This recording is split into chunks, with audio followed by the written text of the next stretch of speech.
सुस्वागतम. लग्नाची बेडी मालिकेच्या आजच्या भागामध्ये आपण पाहणार आहोत की आता राघव आणि सिंधू स्टोअर रूममध्ये अटकलेले असतात. तर कट्टा गँग घरात घुसलेली असते. तेव्हा इकडे सिंधू राघवला म्हणते की आपण इथे हातावर हात बसून नाही उभे राहू शकत. तेव्हा राघव म्हणतो की सिंधू, तू माझ्यावरती विश्वास ठेव.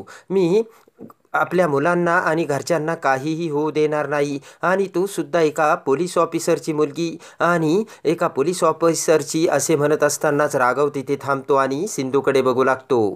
तेवढ्यात एक गुंड राघव आणि सिंधू उभे असलेल्या स्टोअर रूम समोर येतो आणि समोरच बघत म्हणतो की दरवाजाला तर कडी आहे, तेव्हा आतमध्ये कोण असणार. पुन्हा जाऊ लागताच तो पुन्हा विचार करतो की मला खात्री करून घ्यावी लागेल. आणि लगेच तो स्टोअर रूमची कडी उघडून आतमध्ये येतो आणि पिस्तूल रोखून इकडे तिकडे बघू लागतो. तर राघव आता सिंधू सोबत एका ठिकाणी लपलेला असतो. इकडे आता पिस्तूल रोखून धरत तो गुंड सर्व रूममध्ये कोणी आहे की नाही हे बघत असतो. इकडे तिकडे बघत असताना त्या गुंडाला बाहेर काहीतरी पडल्याचा आवाज येतो आणि लगेच तो गुंड दरवाजा उघडून बाहेर जातो. इकडे आता राघव आणि सिंधू कपाटात लपलेले असतात. तो गुंड बाहेर गेल्यानंतर राघव आणि सिंधू कपाटातून बाहेर येतात. तर सिंधू पुन्हा दरवाजा उघडू लागते, पण त्या गुंडांनी दरवाजा लॉक करून तो गुंड गेलेला असतो. सिंधू म्हणते की राघव, त्याने पुन्हा दरवाजा लॉक केला. सिंधू म्हणते की मी तारेने कडी उघडण्याचा प्रयत्न करते आणि लगेच सिंधू तार घेऊन येते. राघव हा दरवाजाच्या बाहेर तार घालून आता कडी उघडण्याचा प्रयत्न करत असतो. तर इकडे बाहेर हॉलमध्ये ते गुंडांनी आता सर्वांचे हात बांधलेले असतात. बांधल्यानंतर ते सर्व गुंड आता राजश्री, सावी, अन्वी यांच्या तोंडात बोळा कोंबतात आणि सर्वांना खाली बसावयास सांगतात. सर्वांना सोफ्यावर बसवताच तो गुंड रागाने रोखून बघू लागतो आणि सर्वांना रोखून बघताच तो गुंड दुसऱ्या साथीदाराला म्हणतो की जा रे तिजोरी शोधा. तर तो गुंड आता तिजोरी शोधायला जातो. तर दुसरा गुंड आता म्युझिक बंद करतो आणि तो गुंड म्युझिक बंद करताच सर्वांना सांगतो की आता कसं शांत शांत वाटतंय. त्यानंतर तो गुंड राजश्री समोर येत म्हणतो की तुझा फोन कुठे. तर राजश्री ही तोंडानेच खुणावते. तेव्हा हसतच तो गुंड म्हणतो की ही बोलणार तरी कशी, हिच्या तोंडात तर बोळा आहे. त्यानंतर तो गुंड राजश्रीच्या तोंडातला बोळा काढतो. तर राजश्री वाचवा असे ओरडू लागते. तेव्हा तो गुंड पुन्हा गन रोखत राजश्रीला म्हणतो की म्हातारे ओरडू नकोस. त्यानंतर तो गुंड म्हणतो की म्हातारे तिजोरीच्या चाव्या कुठे आहेत. तर राजश्री म्हणते की मला माहीत नाही, माझ्याकडे नाही आहेत चाव्या. तेव्हा ते ऐकताच तो गुंड म्हणतो की इथेच तुला उडवून संपून टाकेल मी. तर आता राजश्रीला बोलू लागतात. सावी ही उठून उभा राहत त्या गुंडाला धक्का मारते आणि तो गुंड तोल जाऊन बाजूला जातो. त्यानंतर तो गुंड पुन्हा सावी समोर येत म्हणतो की का गं बारके, तू मला धक्का मारतेस का. ते बघून आता राजश्री विचार करते की खरंच ही सिंधूची मुलगी शोभते, निडर आणि धाडसी आहे ही. त्यानंतर तो गुंड सावीच्या तोंडातील बोळा काढतो. तर सावी म्हणते की वेणूची लहानी आजी एकदम खरी बोलती, चाव्या मोठ्या आजीकडे असतात आणि त्या आत्ता घरी नाहीयेत. तेव्हा तो गुंड राजश्रीकडे बघू लागतो. त्यानंतर तो गुंड सावीच्या तोंडात बोळा कोंबत सावीला ढकलतो आणि म्हणतो की गप्प बसायचं.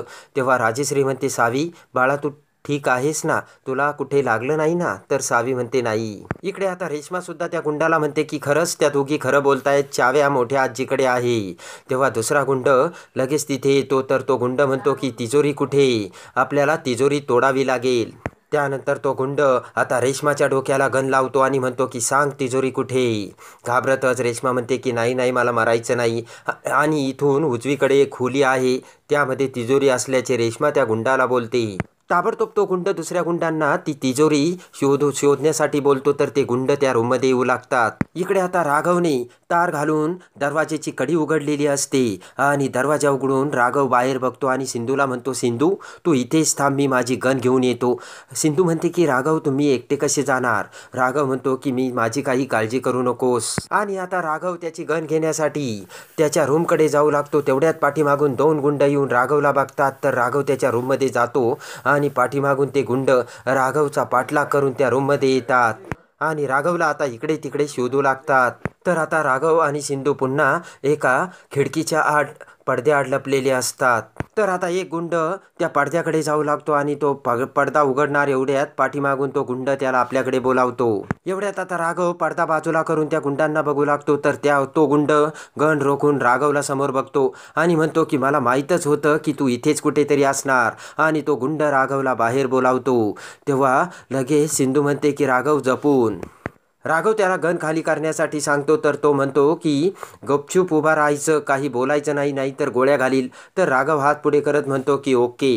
त्यानंतर आता राघव त्याचा हात त्या गनवरती मारून त्या गुंडाला खाली पाडतो. तर तेवढ्यात तो गुंड उभा राहत त्याच्या हातातील चाकू हा राघववर मारण्याचा प्रयत्न करतो आणि राघव त्याचा वार चुकवतो. पण तो चाकू आता राघवच्या तळपायाला लागून राघव हा खाली पडतो. तेवढ्यात पाठीमागून सिंधू त्या गुंडाच्या डोक्यात फ्लॉवर पॉट मारते, तर तो गुंड जागीच खाली पडून बेशुद्ध होतो. राघव म्हणतो की सिंधू याला आता तू बांधून टाक. तेव्हा सिंधू आता त्या गुंडाला बांधते. इकडे आता राघवच्या पायातून रक्त येत असते. ते बघून सिंधू म्हणते की राघव पायाला तर खूप मोठी जखम झाली, त्याला काहीतरी बांधावं लागेल. आणि सिंधू आता राघवच्या पायाला बांधण्यासाठी कपडा आणायला जाते. सिंधू ही राघवच्या पायाला कपडा बांधत म्हणते की तुम्ही आता इथेच थांबा, मी बाहेर बघून येते कुणी आहे की नाही. त्यानंतर आता राघव काही ऐकायला तयार नसतो. तेव्हा सिंधू ही बाहेर जाऊन दरवाजा लॉक करून घेते. तर सिंधू म्हणते की राघव तुम्ही आतमध्येच थांबा, तुम्ही जर बाहेर आलात आणि जर तुम्हाला अजून काही जरी लागलं तर तुम्हाला खूप त्रास होईल आणि तुम्हाला जर त्रास झाला तर ते मला अजिबात सहन होणार नाही. हे सिंधूचे बोलणे ऐकताच आता राघवला मोठा धक्का बसतो आणि सिंधूचे राघववरचे प्रेम आता राघव समोर आलेले असते. तर राघव म्हणतो की ती माणसं खूप डेंजर आहेत सिंधू, आणि तुला जर काही झालं तर ते मला सहन होणार नाही. पण सिंधू राघवचे काही एक न ऐकता बाहेर निघून जाते. इकडे आता तो गुंड दुसऱ्या गुंडाकडे येत म्हणतो की भाई आता कुठेच तिजोरी सापडत नाहीये. तेव्हा तो गुंड म्हणतो की यांचे हात सोड आणि तोंडातील बोळे सुद्धा काढ. त्यानंतर आता ते गुंड राजश्री, अन्वी, विनू, सावी सर्वांच्या तोंडातील बोळे काढून त्यांचे हात सोडतात. त्यानंतर आता ते गुंड त्यांच्या अंगावरील सर्व दागिने काढायला सांगतात आणि रेश्माला तिचे मंगळसूत्रही. तेव्हा राजश्री म्हणते रेश्मा तू काय करतेस, मंगळसूत्र हे काढायचं नसतं. तेवढ्यात तो गुंड गन रोखून धरत म्हणतो की आवाज बंद. गुपचूप रेश्मा ही मंगळसूत्र काढून देते. त्यानंतर तो गुंड राजश्रीला मंगळसूत्र काढायला सांगतो. इकडे आता सिंधू ही बाहेर येऊन शेजारीच असलेली खेळणी ही खाली टाकते आणि पुन्हा रूममध्ये जाऊन दरवाजा बंद करून घेते. त्या खेळणी पडल्याचा आवाज ऐकून तो गुंड म्हणतो कसला आवाज आला, जा बघ रे. आणि एक गुंड आता तिकडे बघायला जातो. इकडे आता तो गुंड म्हणतो कसलं टेन्शन आहे, तिजोरी सापडत नाही, चावीही सापडत नाही आणि हे तर तोंड उघडायला तयार नाहीत. तर तो गुंड म्हणतो की आपला एक माणूस कुठे गेला. तेव्हा तो दुसरा गुंड म्हणतो की आम्ही वेगवेगळ्या खोलीमध्ये शोधत होतो. ते ऐकून आता अन्वी विचार करते की तो यांचा माणूस आला नाही म्हणजे सिम्माने त्या माणसाला तिकडे पकडले वाटतं. इकडे आता काकू, मधू आणि ऋतुजा ही मंदिरात आलेले असतात. तर मधू म्हणते की मला खूप अस्वस्थ वाटते, मी राघवला फोन करून विचारूये का. तर काकू म्हणते की हो कर आता फोन. तर मधू आता राघवला फोन लावू लागते. इकडे आता मधूने राघवला फोन लावताच राघव हा फोन उचलत नसतो. तेव्हा काकू म्हणते की अगं त्याची मीटिंग होती ना, त्यामुळे कदाचित तो उचलत नसेल. इकडे आता तो गुंड सिंधूच्या रूममध्ये असतो. त्या रूममध्ये येऊन इकडे तिकडे बघू लागतो. तर आता आरशासमोर येताच पाठीमागून त्या गुंडाला सिंधू दिसते आणि सिंधूकडे बघत तो गुंड म्हणतो की तिथेच थांब, काहीही हालचाल करू नकोस. आणि तो गुंड आता सिंधूच्या दिशेने येऊ लागतो. इकडे आता विनू त्या गुंडासमोर येत म्हणतो की प्लीज आम्हाला सोडा, आम्हाला काहीही करू नका. तेव्हा तो गुंड विनूला गप्प बसण्यासाठी सांगतो.